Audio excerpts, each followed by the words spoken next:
There's a story in the Gemara, the Siyam of Makkos. A weird story. It's a famous story. I'm sure you all know about Rabbi Akiva and the other Tannaim. When they saw the site of the destruction of the Beis HaMikdash, they cried. Rabbi Akiva laughed.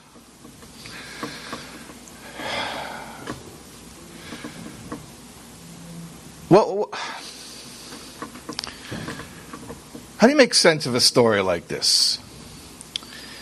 They're coming to the place where the Beis HaMikdash was destroyed. If I told you a Frume Yid was laughing Tisha B'Av,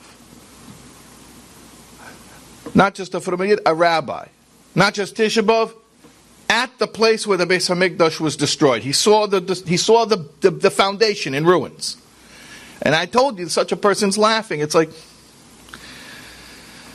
it's very strange. What do you make of this? And they asked him, he said, why are you laughing? He said, why are you crying? So he told them. He said, there's a nevuah, it says in Micha, that Tzion Sadeh Techarish, Tzion means the Makom HaMikdash, the place of the temple, is going to be plowed like a field, like a sadeh. It's going to be plowed like a field. So he says, I see now the Beis HaMikdash is plowed like a field. I mean, I knew it was destroyed. They lived. Rabbi Akiva lived in the time of the Churban. He knew there was a Churban, obviously. But now he sees the extent of it. It's not just that the building's broken up or smashed up. No, it's literally, it's plowed like, you understand what it means, plowed like a field? It means down to the foundation. Down to the foundation. So he says, now I see that this prophecy is true. Tzion Sadeh Techarish. So then all the good prophecies are true too. That's why I'm laughing. Rabbi Akiva didn't know. He wasn't sure that there was going to be a Geulah until he saw the extent of the Churban. That doesn't even make sense. Hear my question? The fact that there's going to be a Binyan Beis HaMikdash, there's going to be a Geulah Shlema, there's going to be Bias Mashiach. This is Yud Gimel Ikrim. I mean, Rabbi Akiva came long before the Rambam. He didn't need the Rambam to tell him that. Rabbi Akiva, this is basic Judaism. But Rabbi Akiva was the one. He was such a believer Mashiach could come. Remember, he held armor for Bar Koziva. He was hoping he would be Mashiach. So, Rabbi Akiva knew Mashiach is a reality. Until he saw the Churban plowed like a field, that was when it made sense to him. Now there's going to be a Geulah. Who's Rabbi Akiva? Shepherd, illiterate, public school kid, couldn't read Aleph Beis. Ben Gadim, descended from converts to Judaism, no yichus. What a story, Rabbi Akiva.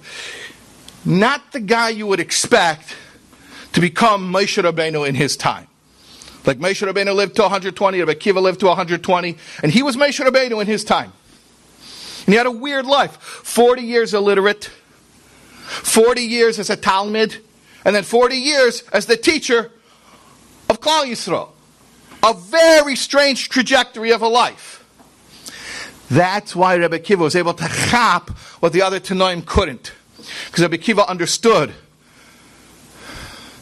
Sometimes things happen in a straight line.